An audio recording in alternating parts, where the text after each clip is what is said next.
Welcome to the Six Figure Therapist, where we discuss professional and practical ways for mental health practitioners to help others and make money.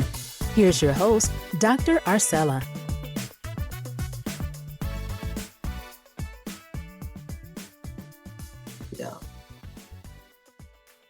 Hello, I'm Dr. Arcella, and I want to welcome you to another episode of Six Figure Therapist. And as you already know, I'm always like, I'm so excited to have this person here. But I was thinking to myself, like, why am I so excited? And what's interesting is, and I talked to her, we'll talk about my guest in a minute. But one thing that's interesting is, first of all, you'll notice that everybody who's come on the show, I know already, right? And the reason I did that is because I took some coaching from someone who has a 7-figure podcast who talked about that you should start off interviewing people you know, because, you know, you get comfortable and of course you might suck at first. And so it helps for you to get your skill set down in terms of interviewing people.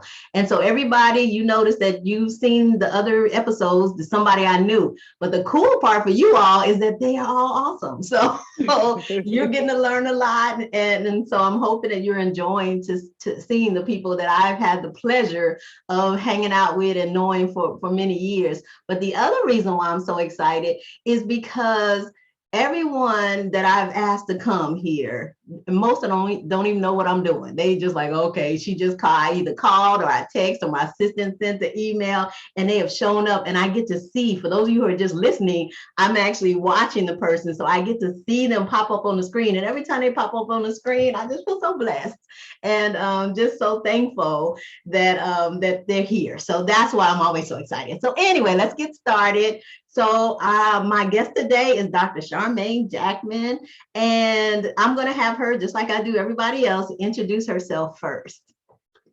So. Hello, I'm super excited as well, and I know we'll tell them why in a minute, but I'm Dr. Charmaine Jackman. I am a licensed psychologist, over 23 years in the field, and I've just been able to do a number of different things throughout that time. But right now, what I'm getting my hands into is I started a mental health tech platform about 3 years ago now called InnoPsych. And it just came out of my trying to do different things and think about kind of the next phase of my life with my career. And it has really grown into something that I could not have imagined. So InnoPsych is a national therapist directory. But it's also more than that. I know we'll get into that. Yes. Some of the highlights of who I am. I'm also a mom of 2 little kids, and that's really important to me as well as I go on this entrepreneurship journey. Yay. And I'll say, I always tell you how we know each other. So she and I actually went to graduate school together. So, that's right. My gosh. Woo. And we've been doctors, 20 something years now? So. I know. And it's so fun. And at the time when I was in school, so she says she has children now, but when I was in school, I started with children that were small, like 3 and 2 and 3. And there were only 2 people that helped us, because my husband was there too, but that helped watch our children. And one was Dr. Jackman and then, Rebecca Mendel. But yes, I was even back then, I trusted her, and I was so excited that we were friends, and we went through a lot in school, but we made it. And it was a decent experience, and we remained friends all these years. And it's so good to see her grow in the profession as well. So yay. Yes. All right. So the next question I generally ask everybody is, we believe that what we do in mental health or as a therapist, you are gifted. And so kind of give them an idea of when you started, or when did you decide to even go into mental health, or what happened that you decided to go into the profession? That's a question that I get quite often, especially when I'm doing interviews like this. And, it's made me really kind of think and reflect on like what brought me to this field. But I'll start with my first, there are lots of things that I think is not just one thing, it's a number of different things that brought me here. But I remember very vividly, so I grew up in Barbados. And so that's a country, when I was growing up at that time, there were no psychologists. But I knew very early on that I wanted to be a psychologist. I knew that would mean I would be leaving my little island to go study, because our university didn't offer psychology. But I also remember doing therapy with my poor friends. I was counseling my friends, and I remember there's this two friends who were in a relationship, and I would do couples therapy with them. But I always remember being like a sounding board to people. I love listening to people, hearing what they were dealing with, and trying to help them kind of resolve and navigate some of the struggles. So I would say that was very early on. I knew that. And I have said it's a calling because I really felt drawn to it. I just mentioned I'd never met a psychologist in person, or university didn't offer psychology, but I knew very early on that that's something I wanted to do. Another influence, I used to watch a show called The Bob Newhart Show. Oh my gosh, yes. So, I'm dating myself, like, but there's this quirky white guy who was a psychologist. Him and his wife owned a bed and breakfast in like Maine or some remote area. And to me, that was, again, I don't remember details, but I remember him being a psychologist. So that was really another influence. And I love that show. It's a very silly show, but I love that show. Yeah, that was a good show. Right. And then as I continue to do reflection, I think the last thing I would say is I had a number of family members who had mental health conditions, which again, back then, we didn't call it that, right? But I had two uncles who had very significant substance abuse issues. And one in particular, they're both deceased now, but one in particular died very early, very young. But I remember going back home at one point after being for college, and he brought me to one of his NA groups. He was just so proud that a journey that I was on. And so those were just some of the influences. I think some of my own personal struggles as well, being had sexual trauma from someone who was a peer when I was younger. And yeah, so they're just all these little things that I think have really brought it together for me in this field. Yeah, and what's interesting, even I was thinking about the first part, what you said about being from Barbados and not. And Barbados is beautiful. I still remember coming to your wedding. It was so beautiful. I have to get back. But even coming from there, and I think, I'm from the hood, and I remember seeing a psychologist once, and that was in seventh grade at career day. That's the story I usually tell about how I heard about psychologists, because from the hood, in the hood, we didn't hear about psychologists either. Right. So and then you think, that's why I still do career days to this day, because, we figured we should share our profession with other people who may not know what we do. So just to think about, okay, how did you even know to do that when you didn't see it? And so it's still possible to do that. So that's the good part. And then the other piece too about us being basically wounded healers, right? A lot of us have our stories of family members or personal experiences and things like that helped us gravitate towards a profession. So okay, thank you. All right, so when you think about that calling, what is your superpower? Like, what do you think when you think about your giftedness? Like, what's that one thing you do well? Oh, I love that question. So let me see. That's a great question. My superpower. I think, when I went to school, I really was very clear. I wanted to work with teens and adolescents. I wanted to be working in schools and be a voice that, be an adult presence that young people could trust. And I think one of the things and I worked in schools for 17 years. I know we'll get into this, but I just left last year. But I worked at a high school for 17 years. And I think and that was my dream job, right? When I thought about when I was 15, I wanted to be a psychologist. I was doing therapy with my poor friends. Like, that's what I wanted to be, a psychologist in schools, and to be an adult that young people would come to, that they could trust, that can ask any questions. Because I didn't necessarily have that growing up, right? You didn't talk to adults about things like that. So I would say it is that ability to connect with teens and adolescents, and to really kind of just get to a place where they trust you with just anything. And I would say that journey of working in schools over the last 17 years, it has been, for me, I think it's both a give and take. As therapists, we also receive so much from the work we're doing, and for the people that we support and support along a healing journey. And I think for me, that being able to help young people who are going through any number of things, sometimes they were minor, Sometimes they were serious from their perspective, they were serious from my perspective, Yeah. right? But just being able to help them and also I think help their families, support them and navigate them to a process of healing and recovery. So I think that being able to connect with things, there's always like, and people always say like adolescents, it's like, Yeah. yes, this challenge. It's like, yeah, like when I can like break them and crack them. I love it. I love it. Yeah, and it's interesting. So, and you can tell, because one of also the other thing about these interviews that I tell people is that I tell you some things up front, but there's things that I don't know. Like when you said you just left, I'm like, oh, wait a minute, I don't know, I didn't know that. So, I would say first though, did you ever? So all those years in the schools, I worked in the schools as well, and I liked the kids, but as I aged, I went more toward adults. And so is that something that you're experiencing or?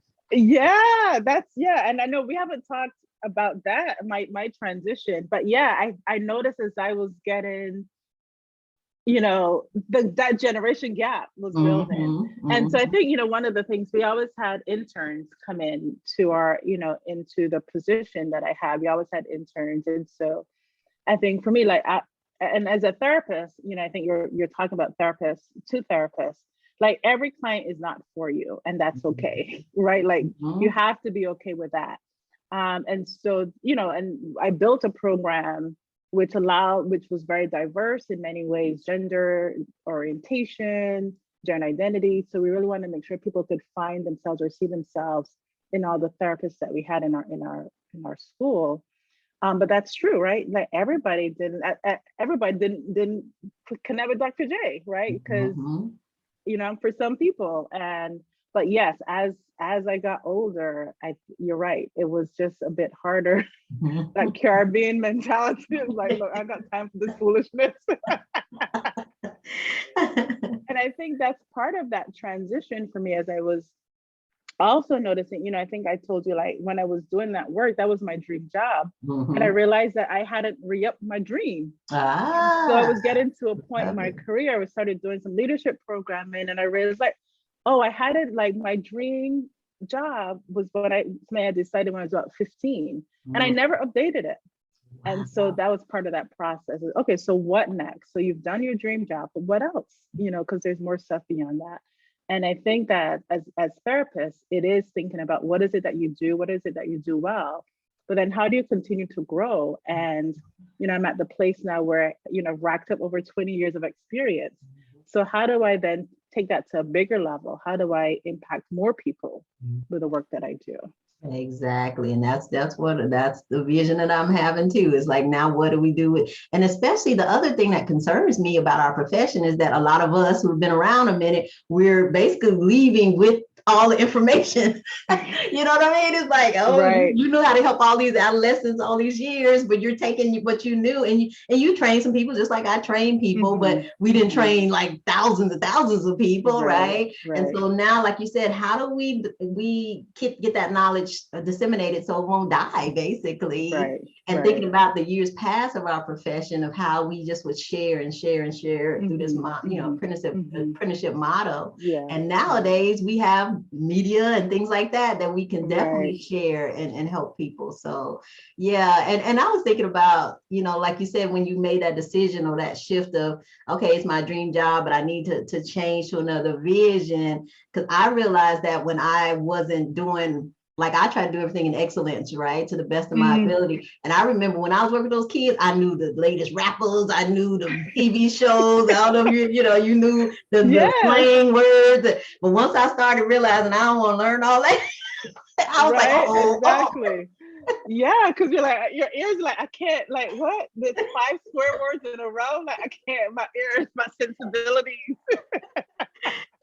So then like you said, you train the next people to do that, who are in that age range and things like that. But I appreciate you saying that, though, because people do seem to think that you have to stay in this one area this whole time and all that, and you don't. Now, like you said, if you continue to love it, then that's great. But if you don't, it's okay to change, and you can be okay with that. So okay, so you decide to leave. And like, how did you come up with, how was that decision for you? Or like, especially if you've been there that long, I'm sure you make a decent money. How do you make that decision? It was, I feel like it was like I would say it was probably about a 5-year journey. Okay. I wasn't just waking up, one day. No. And, it's funny because, and some people, I'm kind of risk averse. I'll just say that. Okay. I'm not the one who's going to just jump. So I have to have all my little ducks in a row before I make that leap. But that's, everyone, we're all different. And I think it's important to recognize what your own process is and to be great with that, like just grow with that. So I started, I think what I loved about our friendship and our, being in grad school, like we were always scheming, like what else can we do? Like we were always planning. I remember we put a conference on, like who puts a conference on in grad school? Right. And we were on TV and everything. Right. I mean, that's right. Yeah. We did, we got money for that. That's why we put it on for APA, gave us money. We did got some money from APA. We were graduate school. Yeah. But we were always, I love that because you're always thinking about, okay, what can we do? Like how to create, how to innovate, right? What we're doing, not just kind of going along and doing the same old things. And I love having people like that around me too. But so I, again, about 5-year process, I started thinking about, okay, so, what am I going to do next? I think I'm part of it. Again, I was doing some leadership programming. So I think all that self-improvement is really important. And then that's really like, okay, so, and I was exposed to other people who were doing different things with their careers. I'm like, oh, so I can do other things with that as well. And so I started to think about, okay, what can I do? What does the market need? What are some of the things? So I had a few ideas that I batted around. And then I was looking for a therapist myself. And then that took forever. It took over 6 months.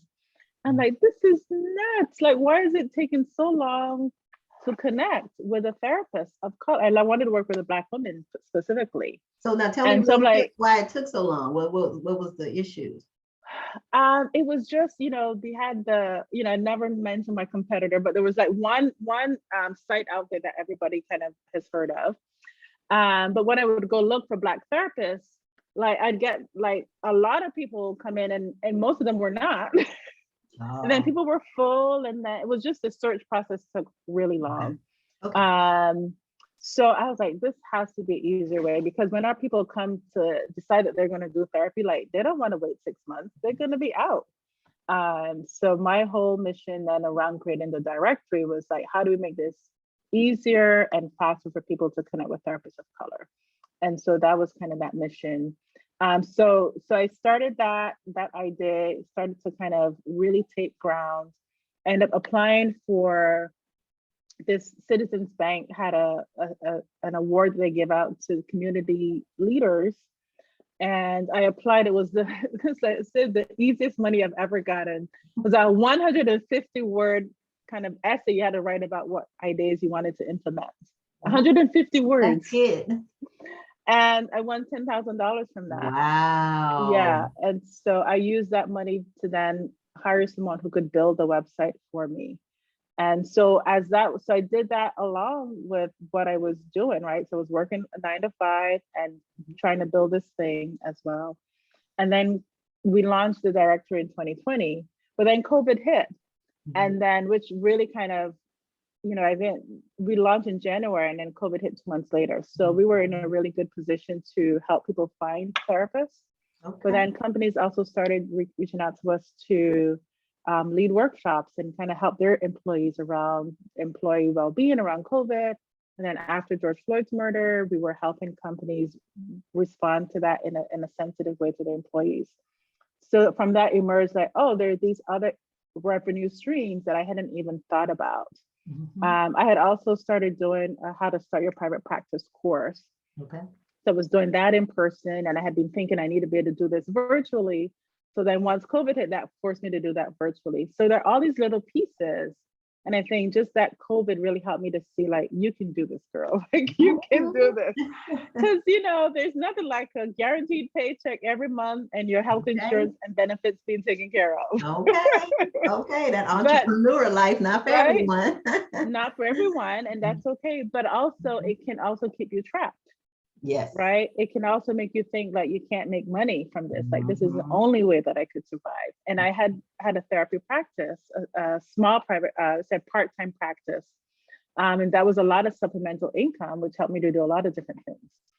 But then I realized like, yeah, this could be, it became real that this is something I could do full time. And so talking to my boss, that was hard. Okay. And I remember going through this leadership program, we had to set goals. And I remember the last day we had to share our goals, and I'm telling them I have to leave. And I'm like bawling, like, I'm gonna have to leave my job. I really love what I was doing. And it was hard to walk away. It's a really kind of magical place to walk away from. But I also knew I wanted to grow and do many other things, and I couldn't with a 9-to-5. So it was I would say one of the hardest decisions that I've had to make. But I did it, and there's no turning back. Oh no, I'm sure they hired you. No turning back. Yeah, no. And the lucky thing, talking about training and being able to replace yourself. So one of the people who interned with me actually took the position.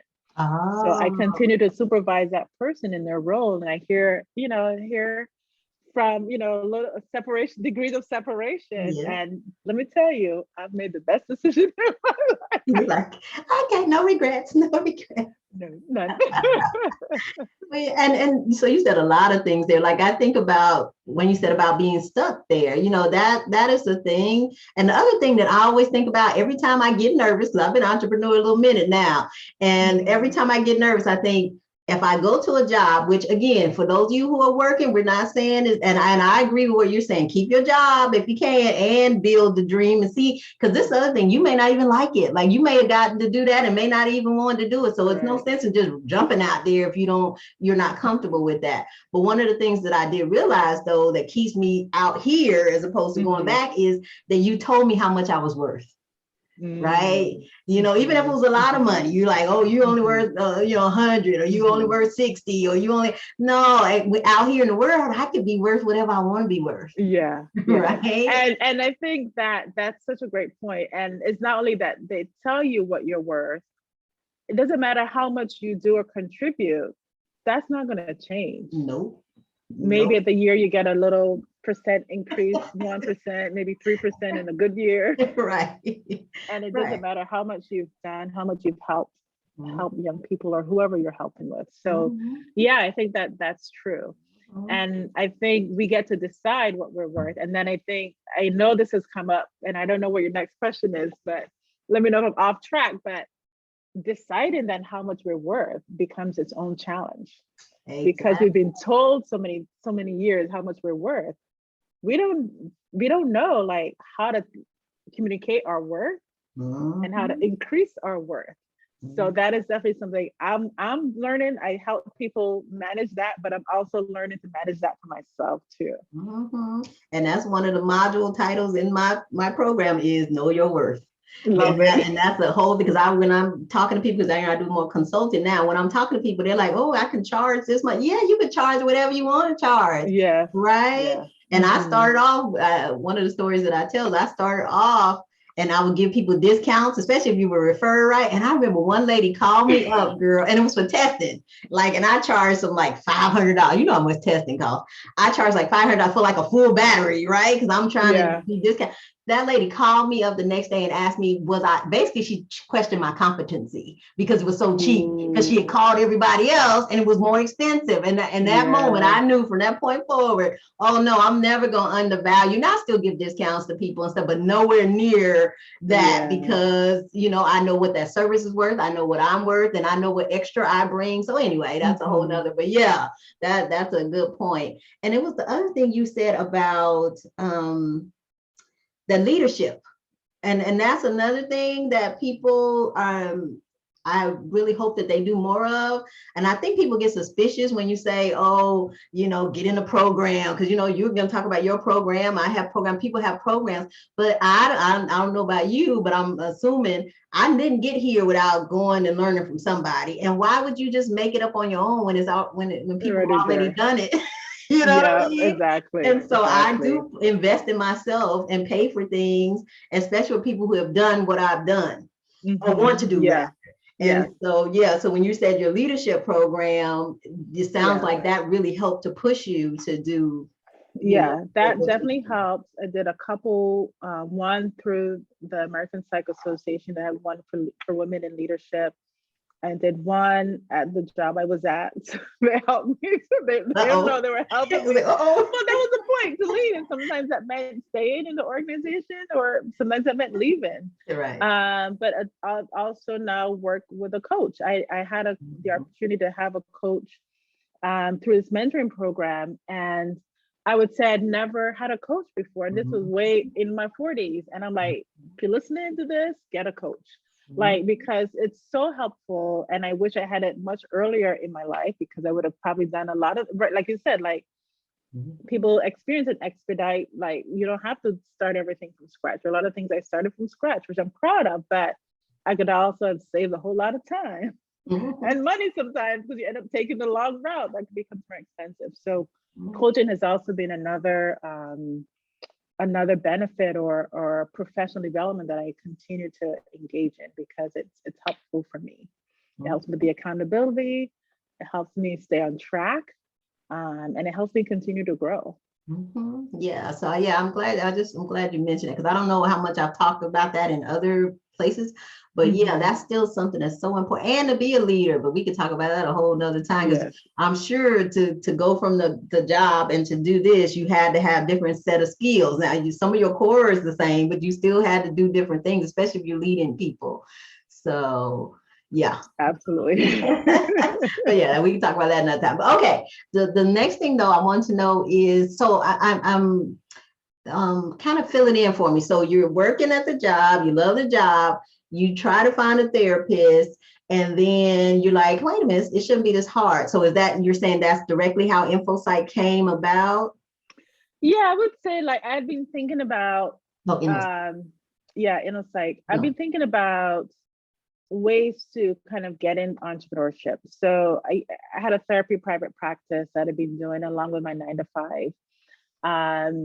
And I would say, I think, after having the kids, I'm trained as a forensic psychologist as well. So I was doing some of that on the side. And it was just getting to be a lot of wear and tear. I was doing too much, to be quite honest. And I was feeling burnt out. And so part of it was like, okay, so how can I get to some passive income? How do I not, I think I used to call it, how can I not be on hour for dollar? Like every dollar I made, I had to be on for the hour, So like, this is not sustainable. I can't, like, how do I build wealth if it relies on me being every hour? Like, this is not going to work. The math does not add up. So it was like that thinking is like, okay, so how do you create something that doesn't rely on you being on all the time?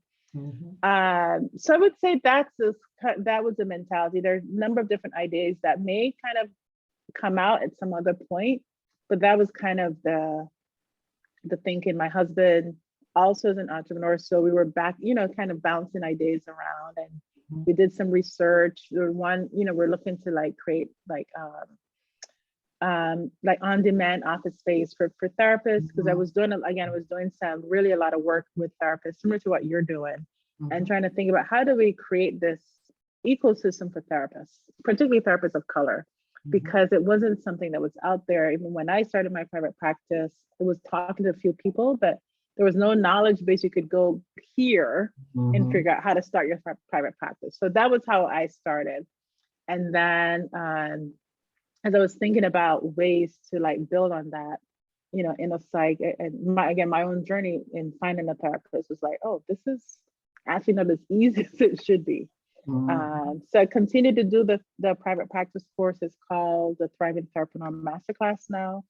And that is like a 6-week course that I've done, all the nuts and bolts. I have the Therapist of Color directory, which I ended up is not actually revenue generating. It was going to be, but then once COVID hit and we were so new, and I'm like, I don't want to create any other barriers. So that's a free space both for people looking for therapists and for therapists to showcase their website, their services. What else? So we have, again, a lot of we do a lot of educational programming for communities. Some of that is free. but then people hire us to do a lot of programming. So the way that we've evolved right now, and actually working on our next iteration, is we're actually more formalized into working with companies to provide their programming, their emotional well-being programming, particularly when it intersects with people of color, employees of color.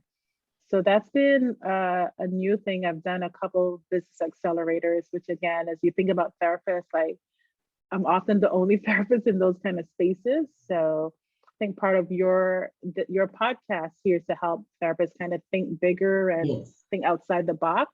Yes. And so these are spaces that we can be in. So I would say that's how it's evolved, and it's still evolving, right? That the business ideas is still evolving.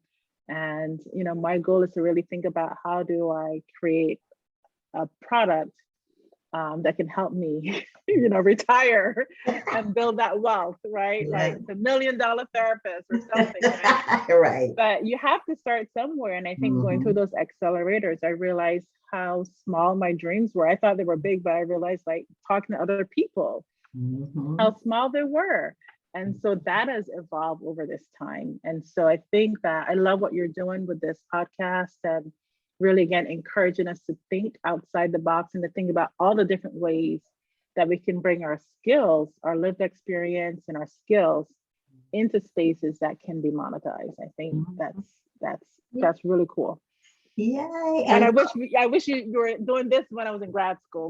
We would have been millionaires by now, right? And I do agree. You and I did think of some stuff when we were in school. We really were innovative, even back then, because we were, I guess, in our 20s at that time. So we were thinking of some things. We knew something, but we, like you said, we didn't have the coaches. We didn't have because think about it. Even if you think about our mentors, they taught us integrity. They taught us good work ethic, but I don't remember them thinking way big outside the box that much. I do remember one of mine had like a grant from the CDC, and I was thinking, oh God, you know, so that was kind of big, but you still, you know what I mean? You still, they weren't teaching you that. So yeah, hopefully we'll be able to inspire our age, and especially the younger ones, to think as big as possible with this. And like you said, and the bigger we think, the more people we help.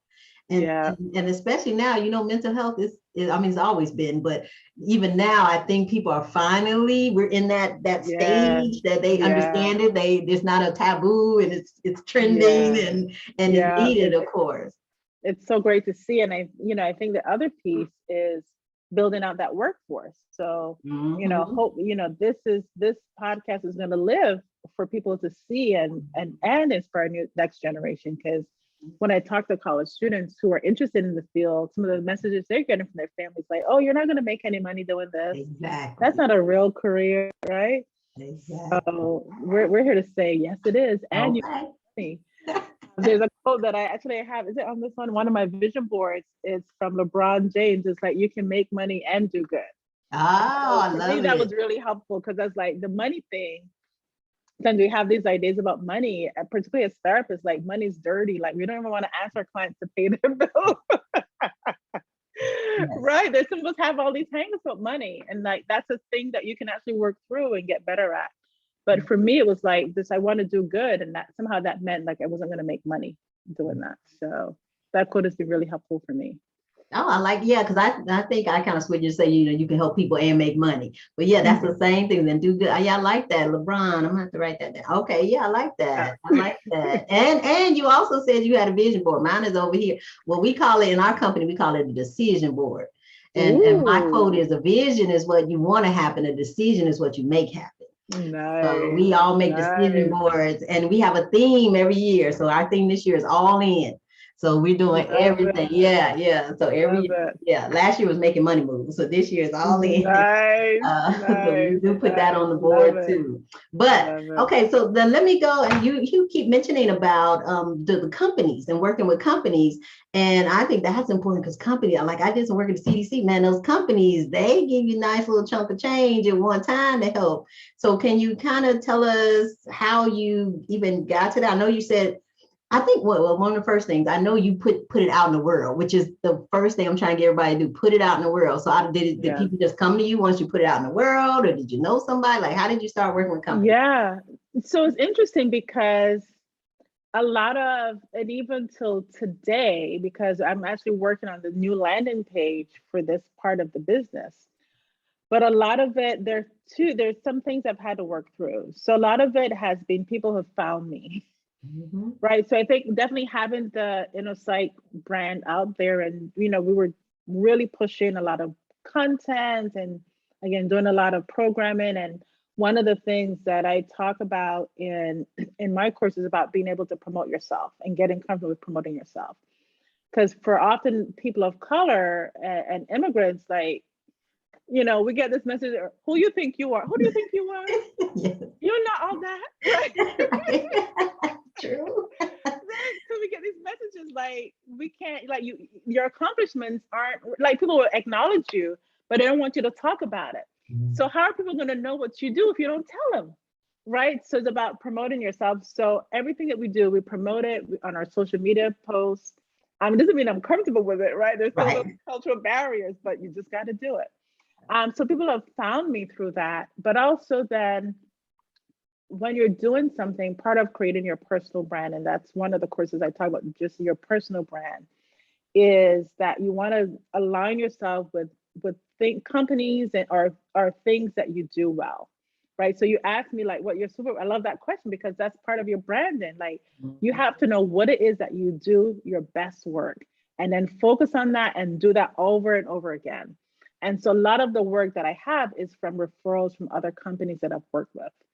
So again, I haven't done a lot of outright marketing for this. I'm going to start doing that as I'm growing, but it was a lot of word of mouth.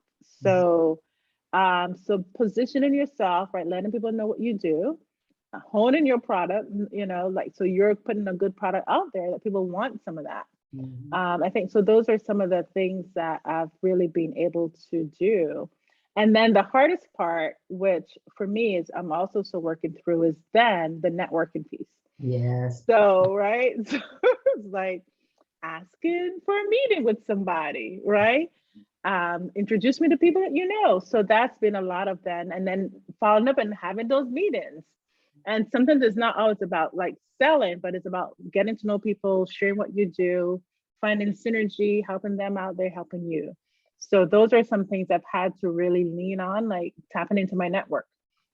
Okay. I know your network is your net worth, right? So tapping into your network and letting people know what you do and asking, how they can help and making those connections have been really helpful.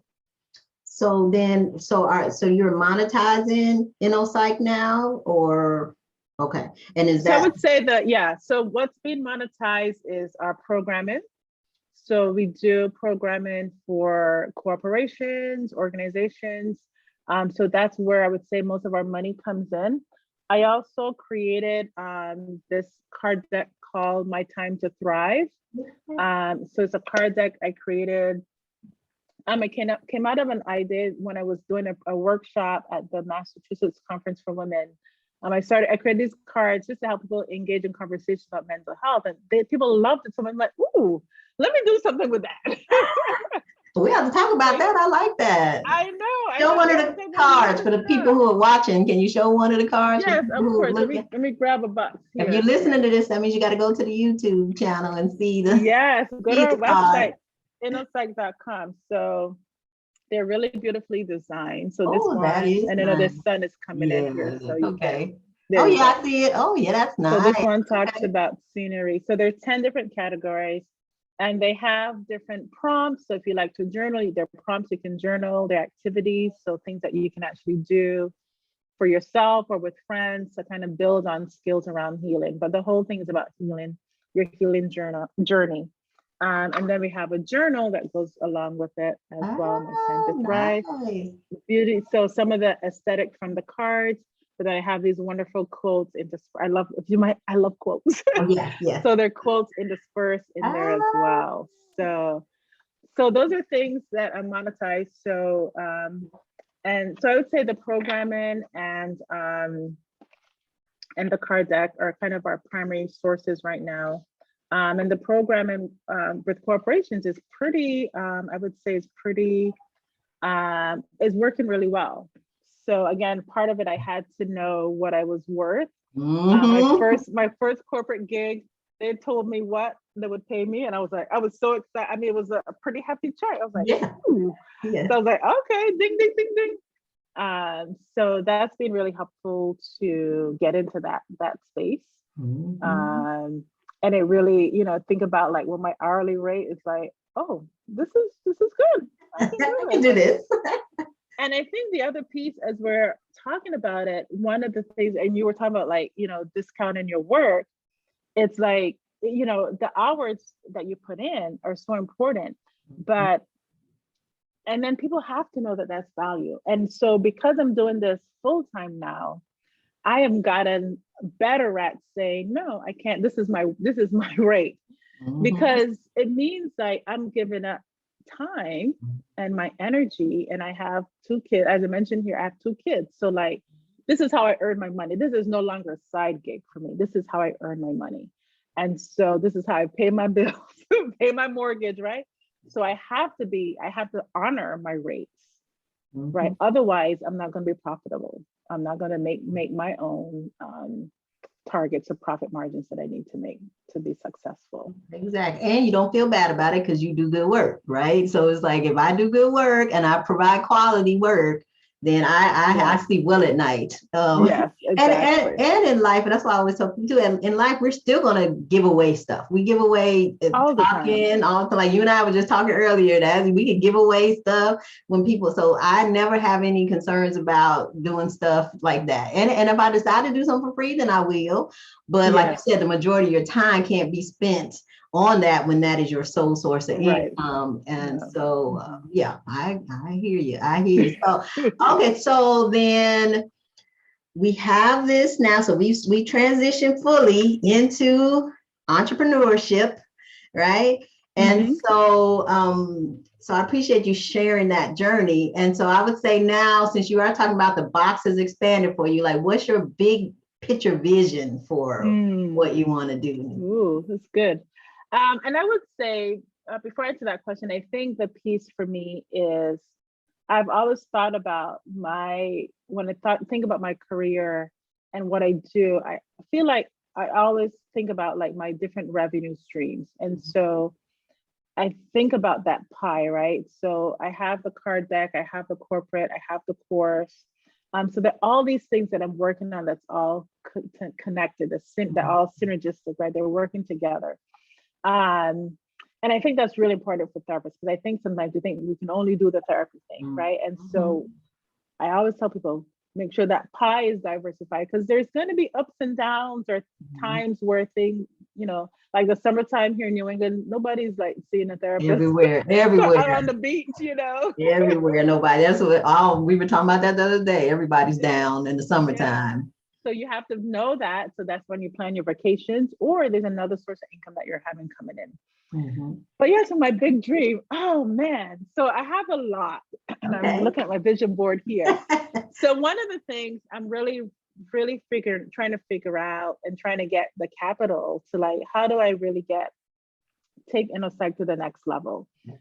So as I mentioned, I'm being in a number of accelerator programs, and part of them is helping me kind of understand my business model, figure out the setup. Is this a company that is going to get venture capital money, which is a lot of money Mhm. invested, sometimes millions of dollars, right? So Mhm. that would be ideal. Like, I'm trying to think about, okay, what is the business model that can get there? Venture capital money is not always the best thing, because then you have people running your company and telling you what to do, right? So I'm trying to figure out, what is the balance?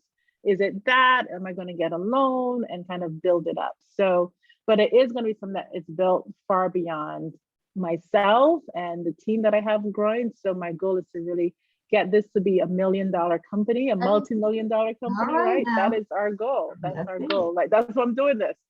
Um, so I have a book in the process that I'm working on, right? So there are ways that I'm also thinking about, how do I get the knowledge, as you mentioned, the knowledge that we have out there, so people can have access to that. Mhm. What else? I think those are some big things. I feel like I'm always dreaming and scheming. I think there are other business ideas that I have that, I kind of write down and keep there. Mhm. Um, but I think that to me, it's like just continue to grow, be in spaces and around people that help me to grow and think outside the box. Again, help me to think big. Like there's always that idea, that vision, that movement, that forward momentum is like think big, think bigger. So I have a few women around me where we do our vision boards together.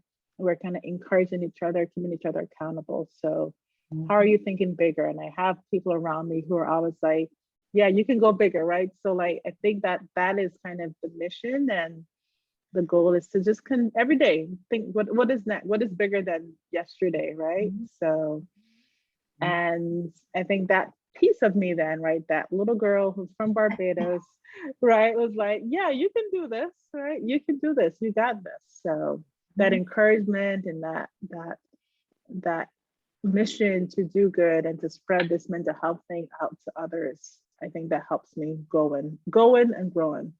Yay, well, I appreciate that. Yeah, just be bigger, think big. And I think sometimes people think bigger mean bigger, but it really is, it is your bigger. It is what you can do. And like you said, as long as you're moving, once you start that momentum, it does grow. It does get bigger, and it's hard, just to do that. So yeah, I appreciate that thought process, and yeah, I can't wait to see what you do. I'm so excited for you. I'm so excited. Look at, I'm like, I need to get the cards. I need to get the journal. I need to join the. Well, I'm not doing therapy anymore, but I need to join whatever. If you need anything, definitely let me know.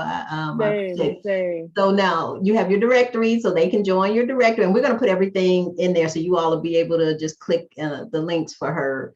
But the directory that you have, they can join. Yeah. And the NO site, if they want to look and see about any of the services you all have, of course, the cards. The course is on there. Yeah. Oh, and the course, the private practice course. Right.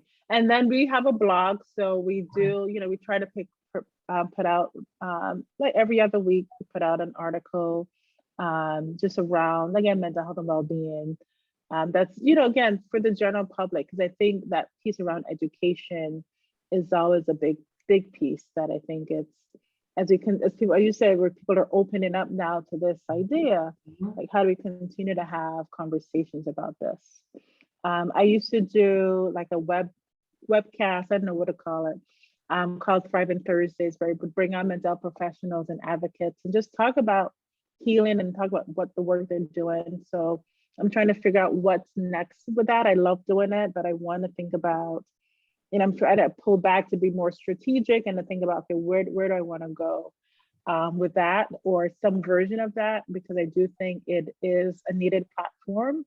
I think similar to what you're doing here with the Six Figure podcast, we need more images of us, of the work that we're doing and the very different things that we're doing to really kind of expand that vision of what a therapist is. So we don't want, when you think of a therapist, that image of the white man and smoking a pipe or on a couch, right? I want you to see the diversity. And so that's kind of what we're trying to do. Like, how do we showcase the diversity of all the different therapists and what the work they're doing? So that's some of the big things that we have that I'm trying to figure out.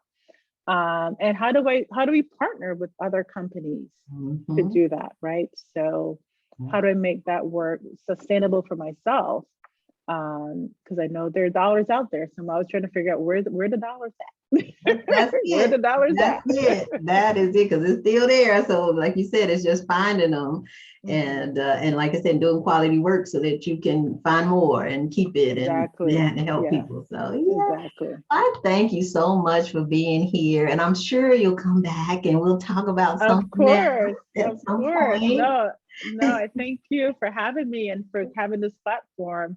I think it's wonderful. It's great ways to show your creativity and your innovation. And again, that, I just love when we're in grad school and even beyond, have we started to think about like what we're going to do. So we definitely need another conversation as we're entering these different phases of our life. So this has been wonderful. Thank you. Thank you for giving some of your time to listen to the Six Figure Therapist. If something was said that taught or inspired you, please join us on our mission to uplift and empower mental health practitioners. You can become part of the movement by sharing this episode, subscribing to the podcast, and leaving a review. We can also be found at Six Figure Therapist on YouTube and Instagram. Until next time, we wish you wellness. And remember, broke is not your color.